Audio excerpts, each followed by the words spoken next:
Hi hello my dear SSC GD competitive aspirants. ఈరోజు నేను మీ ముందుకు రావడానికి గల ప్రధాన ఉద్దేశం ఏంటి అంటే ఈరోజు కూడా మనకు జరిగినటువంటి ఎస్ఎస్సి జీడీ పేపర్ యొక్క అనాలిసిస్ను ఒక్కసారి మీకు నేను ఇక్కడ డిస్కస్ చేద్దామని వచ్చానండి. మరి ఈరోజు పేపర్ ఎలా వచ్చింది, నిన్నటి పేపర్కి ఈరోజు ఉన్నటువంటి పేపర్కి ఉన్నటువంటి డిఫరెన్స్ ఏంటి, మరి ఈరోజు ఏమన్నా మనకి కొత్తగా చాప్టర్స్ ఏమన్నా ఎగస్ట్రా అడిగారా అనేటువంటిది కూడా చూద్దాం ఒకసారి రీజనింగ్ సంబంధించి.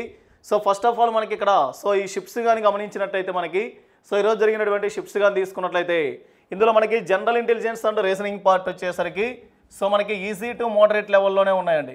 ఓకేనా, క్వశ్చన్స్ కానీ మీరు గమనిస్తే ఇంతకుముందు జరిగినటువంటి 2 ఎగ్జామ్స్ కానీ ఈరోజు జరిగినటువంటి ఎగ్జామ్స్ కానీ మొత్తం ఈ 3 డేట్స్ ఏవైతే ఉన్నాయో వీటిల్లో రీజనింగ్ పార్ట్ వచ్చేసరికి మనకి చాలా ఈజీగానే వస్తున్నాయండి.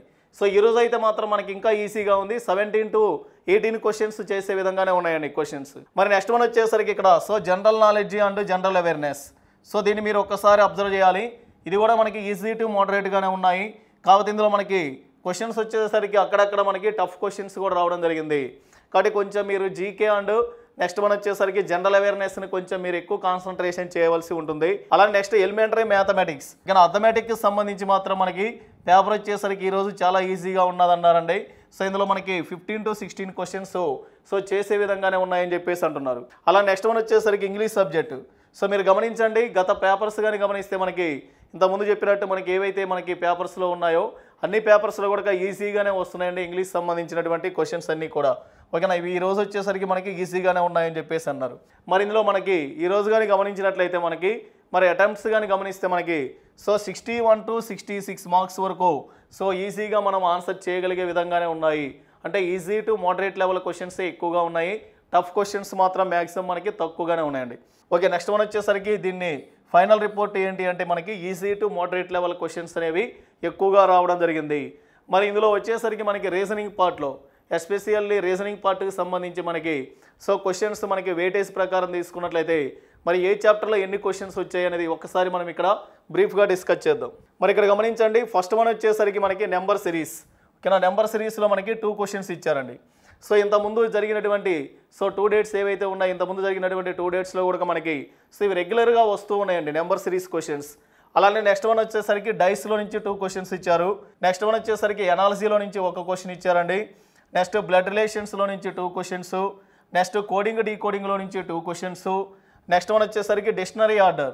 ఓకేనా, డిక్షనరీ ఆర్డర్ నిన్న కూడా జరిగింది. ఓకే, నిన్న జరిగిన ఎగ్జామ్లో కూడా ఇచ్చారండి. అంతకుముందు జరిగినటువంటి ఎగ్జామ్లో అయితే ఇవ్వలేదు. నిన్న టీచర్ జరుగుతున్నటువంటి ఎగ్జామ్లో మాత్రం మనకి డిక్షనరీ ఆర్డర్ మీద క్వశ్చన్స్ వస్తున్నాయి. ఈ రోజు కూడా మనకి కంటిన్యూ చేశాడు. అలానే ఈరోజు సీటింగ్ అరేంజ్మెంట్ మీద మనకి యావరేజ్గా తీసుకుంటే మనకి 1 క్వశ్చన్ ఇవ్వడం జరిగింది. నెక్స్ట్ మనం వచ్చేసరికి సిలాయిజంలో మనకి 2 క్వశ్చన్స్ ఇస్తున్నారు. అలా నెక్స్ట్ కౌంటింగ్ ఫిగర్స్, ఈ రోజు కూడా మనకి కౌంటింగ్ ఫిగర్స్లో నుంచి క్వశ్చన్స్ రావడం జరిగింది. మరి నెక్స్ట్ మనం వచ్చేసరికి ఆడ్ మెన్ అవుట్. ఓకేనా, ఇది ఒకటి గుర్తుపెట్టుకోవాలండి. ఈరోజు మనకి ఎక్స్ట్రా ఇచ్చినటువంటి చాప్టర్ ఏంటి అంటే మనకి ఆడ్ మెన్ అవుట్. ఓకేనా, క్లాసిఫికేషన్ అని అంటాం కదా, అందులో నుంచి 1 క్వశ్చన్ ఇవ్వడం జరిగింది. Next directions. ఓకేనా, డైరెక్షన్స్లో నుంచి మనకి 1 క్వశ్చన్ ఇస్తున్నాడు. అలా నెక్స్ట్ ఫజిల్ టెస్ట్ అండి. ఓకేనా, నిన్న జరిగినటువంటి ఎగ్జామ్లో లేదు, ఈరోజు వచ్చేసరికి మనకి ఫజిల్ టెస్ట్లో నుంచి కూడా మనకి క్వశ్చన్స్ రావడం జరిగింది. ఇందులో జరిగినటువంటి ఎగ్జామ్లో మనకి ఫజిల్ టెస్ట్లో నుంచి 1 క్వశ్చన్ ఇవ్వడం జరిగింది. మరి నాన్ వెర్బల్ రీజనింగ్లో నుంచి ఈరోజు మనకి 3 క్వశ్చన్స్ ఇచ్చారండి. ఓకేనా, అందులో హిడెన్ ఫిగర్స్ ఒకటి. నెక్స్ట్ వన్ వచ్చేసరికి ఇక్కడ మిర్రర్ అండ్ వాటర్ ఇమేజెస్ మీద, ఫిగర్ సిరీసెస్ మీద, ఇన్కంప్లీట్ ఫిగర్స్ ఏవైతే ఉన్నాయో వాటిని ఉద్దేశించి మొత్తం మనకి ఇక్కడ 3 క్వశ్చన్స్ రావడం జరిగింది. కాబట్టి దీన్ని బట్టి మీరు ఒక్కసారి గమనించాలి. ఈరోజు మనకి ఎక్స్ట్రా వచ్చినటువంటి చాప్టర్స్ ఏమన్నా ఉన్నాయంటే అవి మనకి ఆడ్మెన్ అవుట్ అండి, నెక్స్ట్ ఫజిల్ టెస్ట్. కాబట్టి ఓవరాల్గా మనకి 1-2 చాప్టర్స్ అనేవి మాత్రం మనకి అటు ఇటుగా ఇస్తున్నాడు. ఫైనల్గా వచ్చేసరికి మనకి ఇంతకుముందు జరిగినటువంటి ఎగ్జామ్స్ ఏవైతే ఉన్నాయో ఓకేనా, ఇక్కడ మనకి 20, 21 ఏవైతే ఉన్నాయో సేమ్ అలానే మనకి 22 ఈరోజు జరిగినటువంటి పేపర్ కూడా మనకి ఈజీగానే ఉంది. అలానే మోడరేట్ క్వశ్చన్సే ఉన్నాయి. ఎక్కడ కూడా టఫ్ క్వశ్చన్స్ లేవు. దీన్ని బట్టి మీరు గమనించండి, ఇవన్నీ కూడా గమనించండి. మిగతా చాప్టర్స్ అన్నీ కూడా ఏమవుతున్నాయంటే మనకి డైలీ మనకు జరుగుతున్నటువంటి ఎగ్జామ్స్ ఏవైతే ఉన్నాయో అందులో నుంచి ఇవే వస్తున్నాయండి.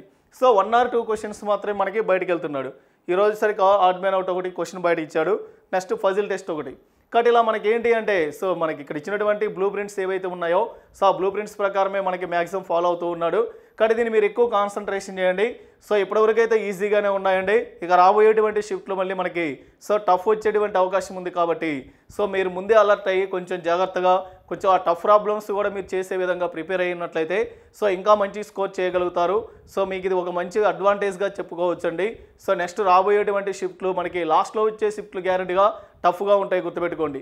కాబట్టి ఇప్పటి నుంచే మీరు ఏం చేస్తారు అంటే మనకి ఇంకా టైం ఉంది కాబట్టి సో ఇంకొంచెం మీరు హార్డ్గా ఇక్కడ ఉన్నటువంటి క్వశ్చన్స్ హార్డ్ క్వశ్చన్స్ ఏవైతే ఉంటాయో అవి కూడా మీరు ప్రిపేర్ అవ్వడానికి మీరు సో ఎక్కువ కాన్సన్ట్రేషన్ చేయవలసి ఉంటుంది. కాబట్టి ఇలానే మీరు నెక్స్ట్ మీరు రాయబోతున్నటువంటి అభ్యర్థులు ఎవరైతే ఉన్నారో వాళ్ళు కూడా దీని ప్రకారం మీరు ఫాలో అవుతూ గ్యారెంటీగా మంచి స్కోర్ చేయాలని ఆశిస్తూ మీ అందరికీ శ్యామ్ ఇన్స్టిట్యూట్ తరపు నుంచి ఆల్ ది బెస్ట్.